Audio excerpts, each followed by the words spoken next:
Welcome back to a brutal Europa playthrough, episode 10, starting day 27. In the last episode, I went ahead and made all 5 super alloys. And in this episode, I'm finally going to have my sensor glasses. Now you notice I just grabbed that extra O2 tank and dragged it into my jetpack slot. I figure since I'm on Europa and got plenty of O2, I'll just use that. That'll be fine. And figure go ahead and top off my main tank. Yeah, keep leaving that light on. I need to make some more batteries too.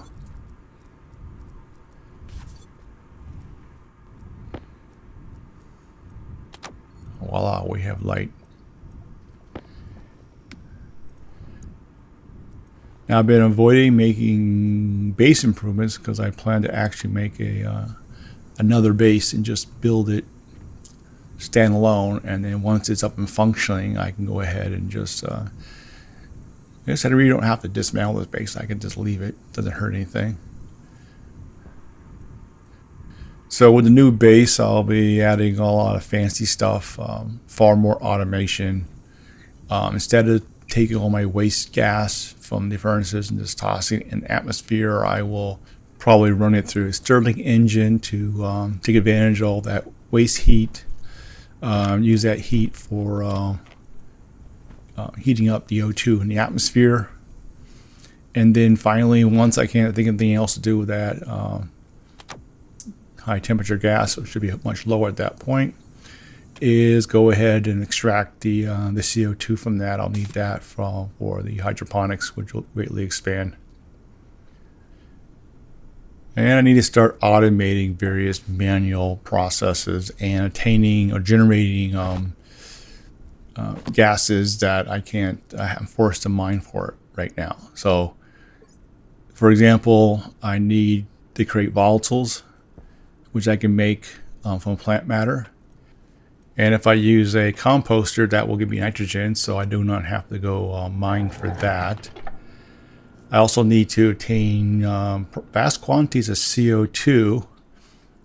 One is from furnace processes, and the other is generating water, which I also need to automate. All right, finally. Day 27. That's a little too late. Not those. Those. So I need to grovel for the stuff I need. Yeah, definitely a game changer getting those glasses. Especially now, it's getting difficult to find ore close to the base, at least on the surface.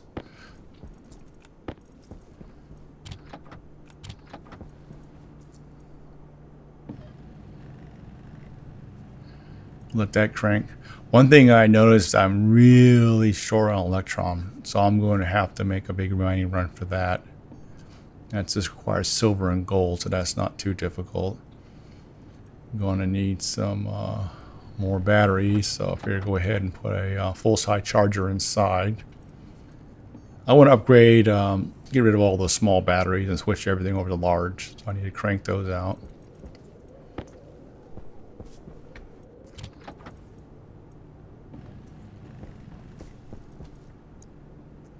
Aha. Now we have to make the card to go with it.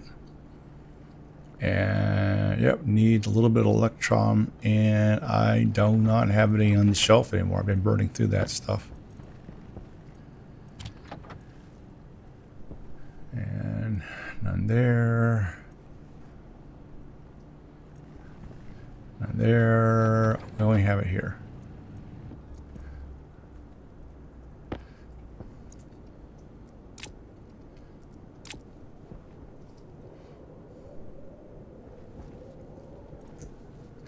I guess I just had to go ahead and get those batteries charging. Probably been a little more efficient to go ahead and get that card printing first, but oh well.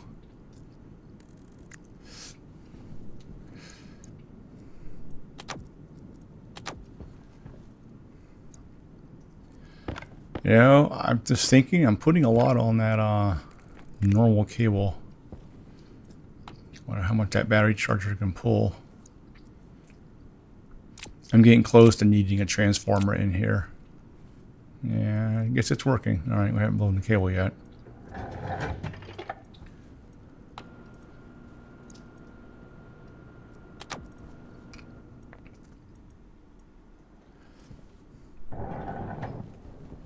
All right, so back to what I should have been doing. Let's see. I had another battery printing anyway. Yep, let's dump this out.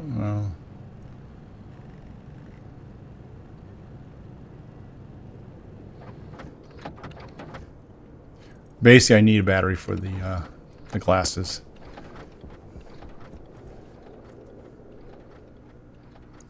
Close enough.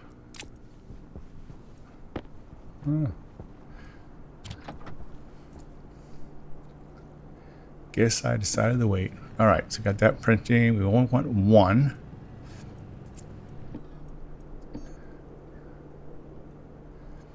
I was just make sure I picked the right one. I only have so much electron, and I would hate to F it up at this point.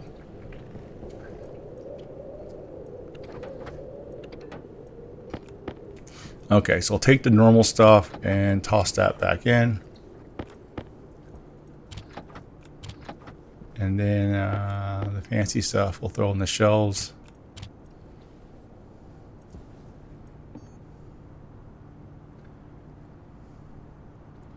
And make a weather station.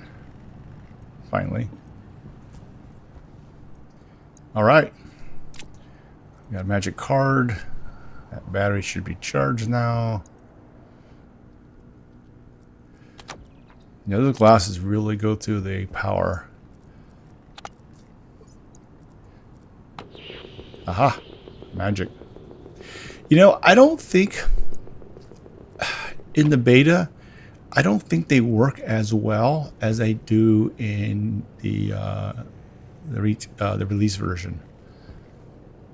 That's my impression. Like, I don't see the range as before. Before, it seemed like you could see much further, to the point that your whole vision is cluttered with stuff. Now, it's possible there's just the density of ore is much less on the planet, so that could be a factor too. Maybe there's just less density because the area is much larger. And it's just getting all messy. Yeah, I've been doing some thinking of my next base.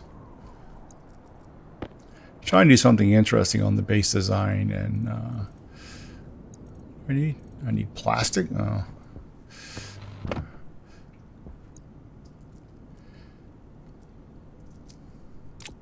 All right, so in theory, well, I'm not sure if it's true anymore. In the past, you didn't actually need to plug power it up, because if the little speed meter was spinning, then you know you had a storm coming up.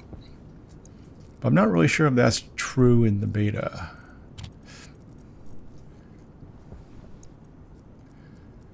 Okay, I've been practicing with the alt right click, but I keep falling back to the old patterns. But I'm getting a little better at using it.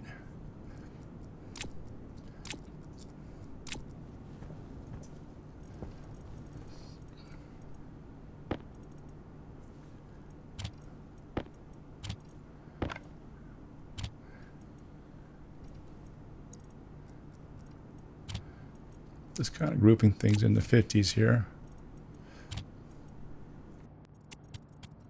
Speed up the organizing here.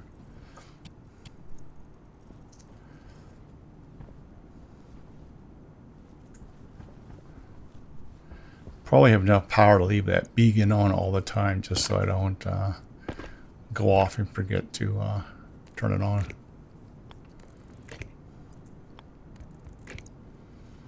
And turn it on, and it's green. Okay, so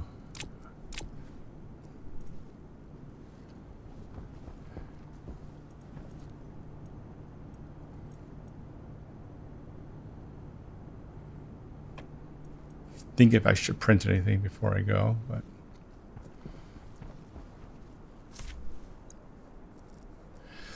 Okay, let's go get ready to do some mining here.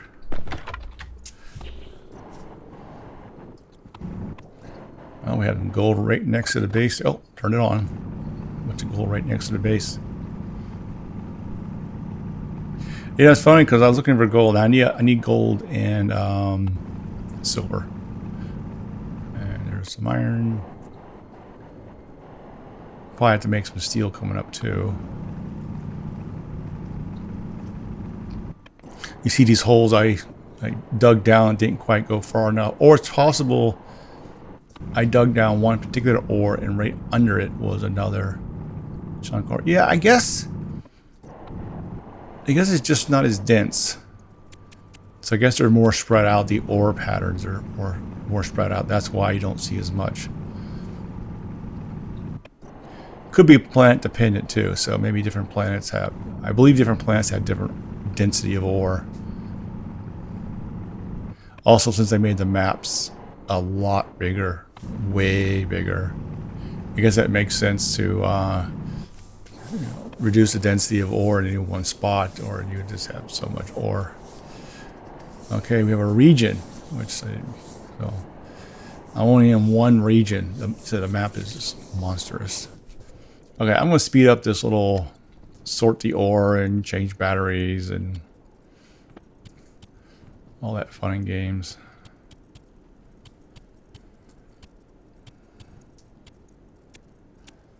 Didn't find any. Oh, and a storm. Now it says red. Now, as we recall on the weather stations, if you just install the weather station, it's sort of like a delay, like it doesn't pick up on a storm yet. And so I guess I put it in too late and it didn't have a time to pick up on the storm and go yellow. Because I think I had this issue before. I drop it in, check it, and then you hit by a storm. Okay.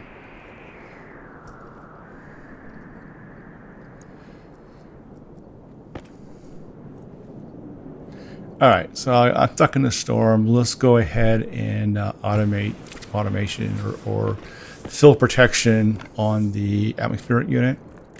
So basically what I'm doing here is in that earlier video where I showed how to code an atmospheric unit to auto-detect whether you put a smart or standard canister in the tank storage unit and then fill it to the appropriate pressure.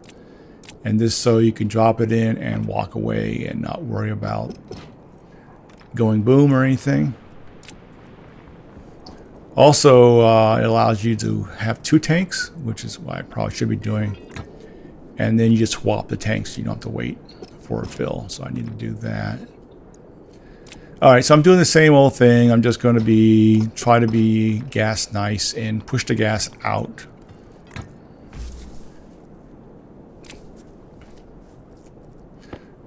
I know in some cases when you remove the pipe, the gas will get released into the environment, and other cases it may not work out as well.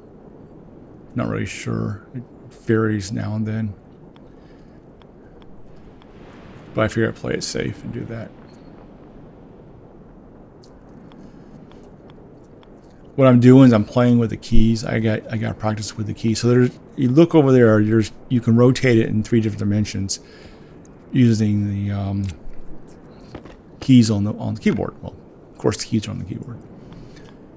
And I just haven't used those for a while, so I'm trying to practice on doing that. That'll speed things up long term, so you don't spin through the C command, the C keyboard, the C key over and over and over trying to get that correct setup.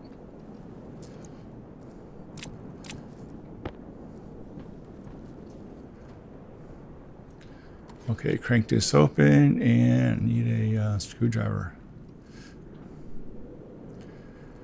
So now there's only one tank storage on the network, so that makes it easy. And here's a case where having a transformer is nice. Just when your base gets busy and you have like a whole bunch of stuff in there, you just don't want to spin around and find them all. You can just put it on transformer. Now, if I had on transformer, this next step would not work. I'm going to program it in place. There's a filtration unit right there already selected. So I'm going to edit, paste. So I'm not going over the code, but the other video goes over the code in detail.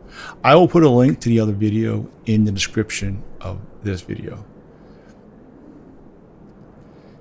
And as a rule, anytime I use code, I will really try to make sure it's a standalone video, which goes into all the detail about it. And thus, if you don't care about the coding, you can just, it won't really delay the episode. But if you really want to go into depth, then you can just go to the other video and do that. Also, if you want to go back to the other thing, if you want to go back to it after a while and grab that, look at the code, you're not forced to wander through a whole video trying to find where in that video I had the code segment.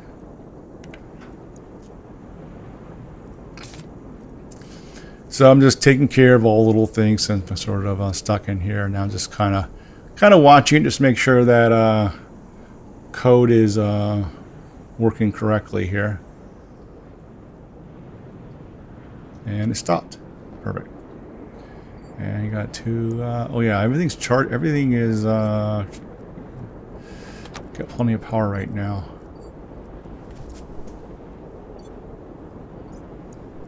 Now I could switch over to a large station battery, and that would have been far more useful during this storm. I would have had one of those hooked up.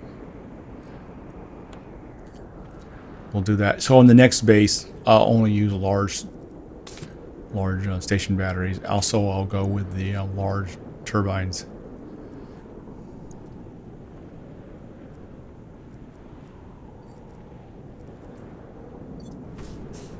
I'm just looking for things that I could potentially charge up. And the next base will have lighting in it. Full lighting. So I'll build a shell, I'll get the temperature, and I will fully put lights in it before I put any equipment in there. I'm not sure why my oven is turned on.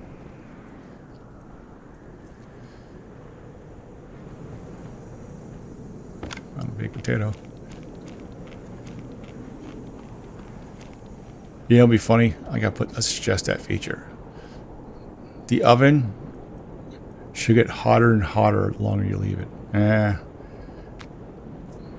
Because it's probably get hotter and hotter and hotter, and it finally catches on fire. But you know, somebody would use that as a feature to warm up a room, and they'll sit there and they'll have a big room they want to warm up, so they just leave the oven on to magically heat the room. All right, I'm going to speed up this manual process of grabbing all the seeds. So now I'm saving the seeds and replanting potatoes because we have way too much food at this point, and we don't have to generate oxygen, so that's not a problem. Now, I have done work with the hydroponic robots. I think in my long moon series last year, I have a pretty big hydroponic setup and all automated and moving through that. So I'm going to re-implement that and then make some changes. I'm going to try to make some improvements and see if I can't compact it a little bit in the design. And so I still didn't find silver that last time. Silver and silicon are pretty close. You know there's copper and gold are kind of close too. All right, so this mining trip is going to be a good example of the difference between day and night. Oh, that happened pretty quickly. And so you see during the day, it's my light's off, but it can be hard to see stuff because that glare. Once you get underground, it works out pretty well, and so you definitely don't want your light on. So I think I found if I'm not, as long as I'm not stuck, I have to go mining. I'm just gonna mine at night from now on. And I finally found some silver.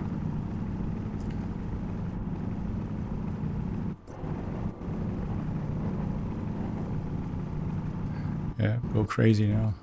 And there's some cobalt, so we might as well grab that. It's always useful for something.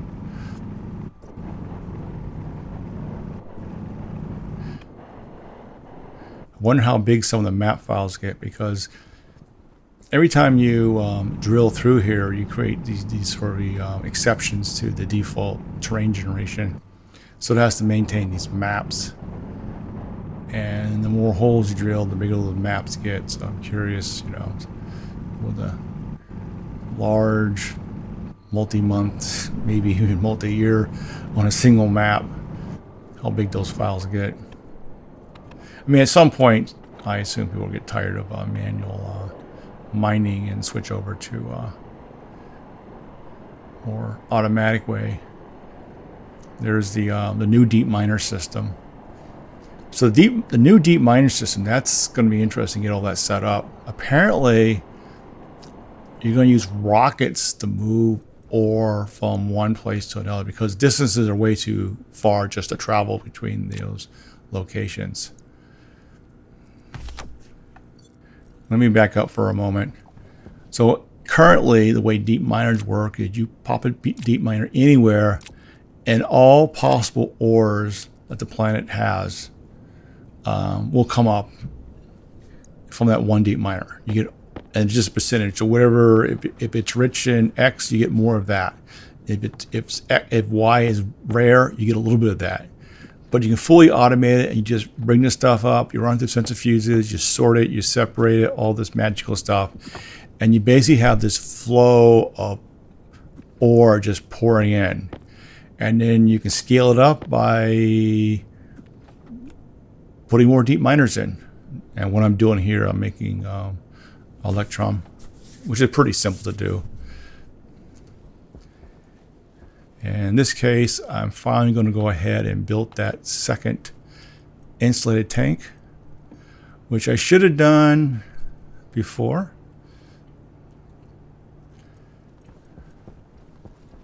And also getting low on steel. Like I'm almost out of steel. I'm out of steel. I gotta make a steel run too.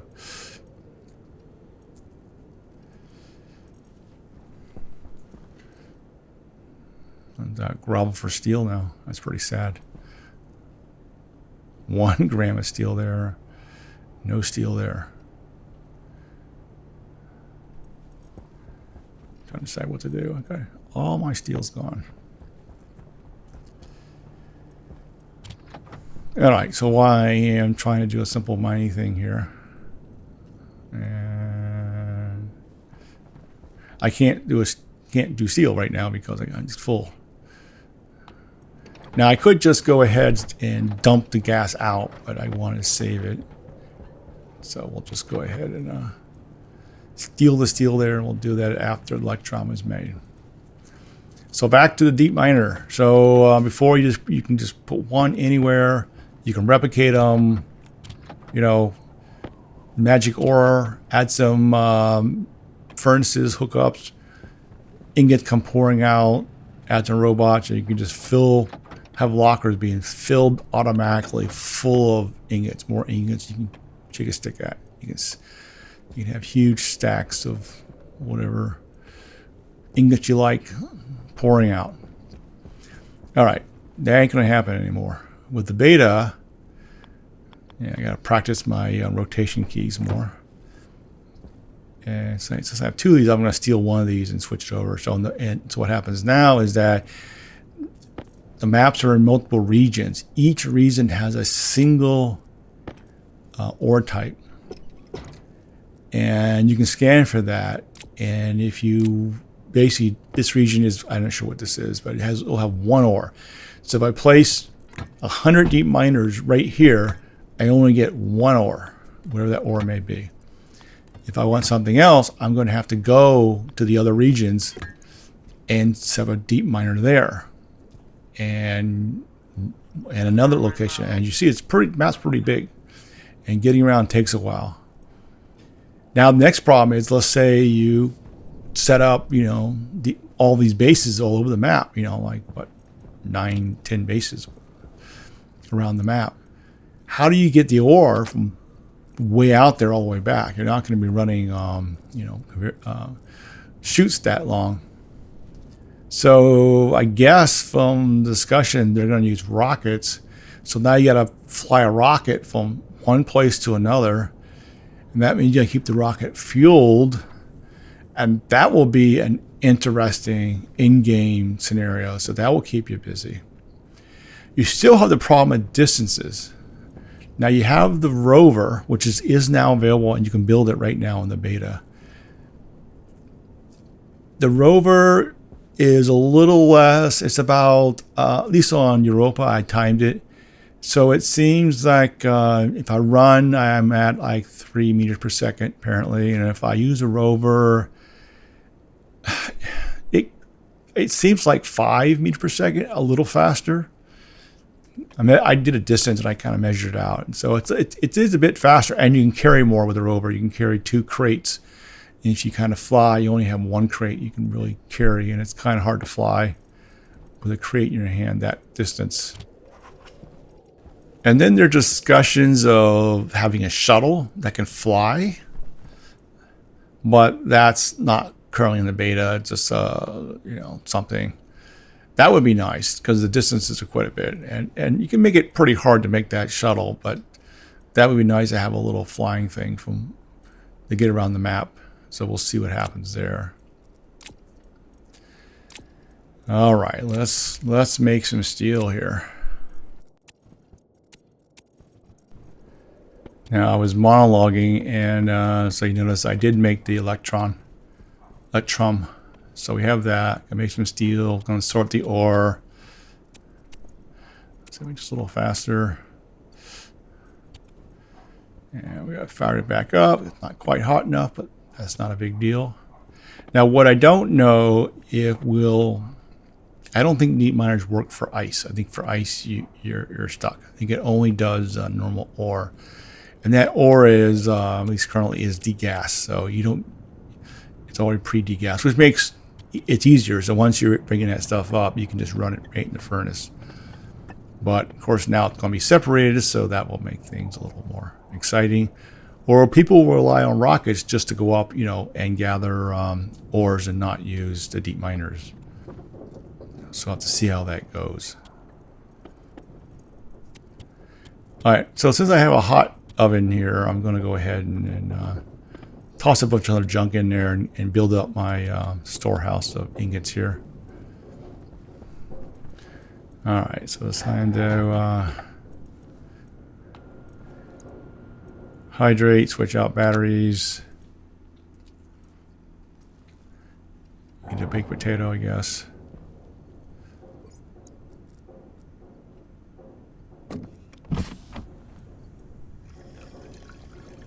Drink some water. Yum, yum. Oh, yeah, I need to get a trader so I can get better seeds. That also happens once I build out the new hydroponics section. Just do that. So everything is sort of linked again. So part of me building all this extra ingots or smelting all these extra ingots because I know I want to do base expansion. So I figure I'll just build all that stuff up so I get that rocking. And then hopefully I'll get back into pattern where I only do mining at the end of the episode. So you can just sort of skip through that part if you don't want to watch me zipping around. Okay, so we should be good for the storms for a while. Just checking everything, make sure nothing's turned on.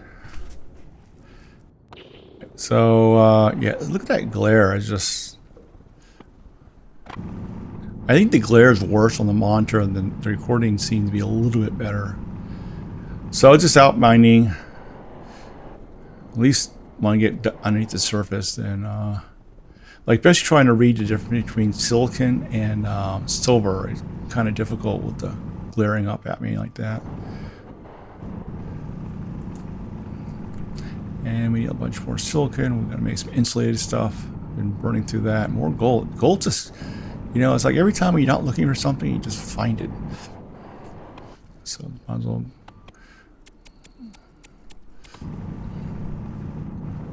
And more silicon. Well, it's definitely between the new drill and the glasses, just definitely speeds it up. So in any future playthroughs, I am going to definitely entertain how could I rush sensor glasses, because once you have those, and that means to get those, you pretty much will have the heavy mining, and not try to build up such a large inventory of stuff. Just try to get the little stuff, because even though you probably have to do another batch of super alloys, the time you save mining probably is worth it net wise. Okay. And we're back. So I have to flip out the battery for the sensors because it burns through quite a bit. Oh, that's nice and toasty. We can make a steel run with that. Yeah, I also need to figure out some way to make a automatic degassing system. Something like my Venus design. So I just kind of drop the ore into a hopper and have it all flow through and deal with it. Obviously, I just can't use the atmosphere for that to happen. But once I accumulate enough hot gas, then I can use that to funnel through. This is another part of starting to generate volatiles. Once I have volatile gas, because oxygen's easy because it's an atmosphere, then I can just inject the volatiles into a degassing system to heat it back up again, or the volatiles and the oxygen, just mix it, inject it, heat it back up. And so the ores will flow through, it cool down, it gets too much gas, they would just push the gas out, add more volatiles and O2, bring temperature back up, bring more stuff in, just loop around like that. So a lot of automation. All depends on